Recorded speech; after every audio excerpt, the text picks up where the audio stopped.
apparently only prepared for a 4 to 5 day war against Iran. Donald Trump is panicking as Iran has rejected his ceasefire offer. Donald Trump is panicking as Iran has rejected his ceasefire offer. Donald Trump is panicking as Iran has rejected his ceasefire offer. Donald Trump apparently only prepared for a 4 to 5 day war against Iran. He assumed that if the United States were to kill the Ayatollah Khamenei, that Iran would immediately want a ceasefire and that Donald Trump would be able to declare a victory and that war would not spread throughout the region. Donald Trump was warned that his personal views that that's what would take place were wrong, and he was indeed wrong. Hat tip to Winit. They were the first to report, and they're based out of Israel, that Donald Trump is now begging Iran for a ceasefire, and Iran immediately rejected it and said when there will not be a ceasefire will be on our terms. And now one of the major issues the United States is facing is, will we be running out of munitions? Do we have the capabilities for a long-term war if this drags out for many, many months? And in addition, we've learned some horrific news this morning that a number of our soldiers, a number of U.S. service members have indeed been killed in action during the war already. We've learned that there have been so far 3 U.S. service members killed in action. 5 have been seriously wounded so far during Operation Epic Fury, is what the Trump regime is calling it. We're referring to it as Operation Epstein Fury or the Jeffrey Epstein War. The U.S. Central Command CENTCOM announced the deaths of these 3 U.S. service members. 5 are seriously wounded. We're following that. We're expecting, sadly, the number of deaths to increase.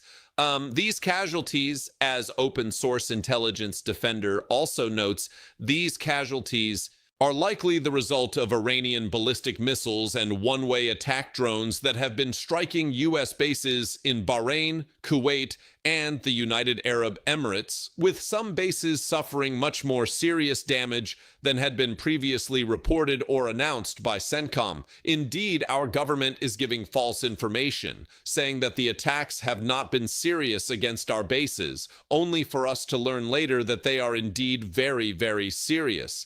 And now our service members have been killed, and Donald Trump has blood on his hands, and this whole regime in the United States has blood on their hands. Iranian's President Masoud Pezeshkian, he is alive, and he's stating this morning on state-run television that the Interim Leadership Council is now operational and has assumed constitutional control of the Islamic Republic of Iran. Pezeshkian adds that we will continue the path of the leader with strength. Our armed forces are crushing the bases of enemies. No sign by Iran that they will be stopping their retaliatory actions against U.S. bases and U.S. interests within the Middle East anytime soon. In fact, here's a statement that just came out from Iran's Islamic Revolutionary Guard Corps. They state that the 7th and 8th waves of what they're referring to as Operation True Promise are underway, targeting U.S. bases across the region. The IRGC claims that the Ali al-Salam Air Base in Kuwait has been completely disabled. They're claiming the number is 560 dead and wounded when it comes to Americans with U.S. Central Command, putting that number far less. And I do think that Iran exaggerates, but I also know that our government, the Trump regime, lies about everything. So we're going to be paying close attention to that. But the retaliation by Iran has indeed been fierce. In the central Jerusalem or central Israel area, in a city called Beit She'amish, there were at least 6 individuals killed in this central Israel area. 14 people are still missing. We expect that the death toll will be rising there with ballistic missile and other strikes by the Iranian regime. We are seeing more Iranian strikes in Bahrain. Also, an Iranian Shahed drone hit a French naval base in Abu Dhabi. Multiple explosions have been seen, and impacts from Iranian drones and ballistic missiles were reported at the Zed Port, a commercial deep water port that serves Abu Dhabi within the United Arab Emirates. You can see here Iranian reports stated that a drone struck a UAE oil platform in the Persian Gulf. And it does appear that this oil platform in the Persian Gulf has indeed been hit. And we've been seeing this in Doha. We've been seeing this in Bahrain. We've been seeing in Doha as Inkar. We've been seeing this in UAE, in all of the kind of neighboring countries. An update on the Strait of Hormuz. Remember, this is where 20 to 25% of the liquefied natural gas, like our oil supply, traverses through the Strait of Hormuz. It's a narrow strait off of Iran, while the Strait of Hormuz now is at a standstill as Iran has apparently begun firing on all of the oil tankers that are near it. There's huge congestion on either side. And we will see what goes down there. Reuters is confirming as well that at least 150 tankers, including crude and LNG vessels, dropped anchor in open Gulf waters beyond the Strait of Hormuz, and dozens more were stationary on the other side of the choke point.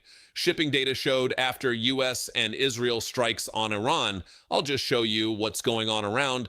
I showed videos about this morning as well, but throughout Iran right now, in their city centers and city squares, you have a lot of Iranians coming out calling for revenge after the death of Ayatollah Khamenei. You've heard a lot of people in Iran are saying death to America.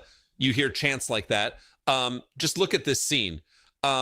Even in Yemen, for example, because one of the things to note about the Ayatollah is that the reach and influence was beyond Iran. This is why it was so foolish for Donald Trump to believe if you just kill the Ayatollah, you're going to disable the Iranian regime. You're going to get a new, more extreme Ayatollah, is what the CIA warned Donald Trump and what we've been talking about here. And we've been seeing America consulates and embassies across the Middle East now being attacked. And we also saw a number of agencies, intelligence agencies across the world representing Western countries, including here in the United States, warning against terrorist attacks and Iran activating terrorist cells. One of the things we are looking at right now, and our heart goes out, of course, to all of the people who died in that tragic shooting in Austin, Texas, at a bar there that took place at like 2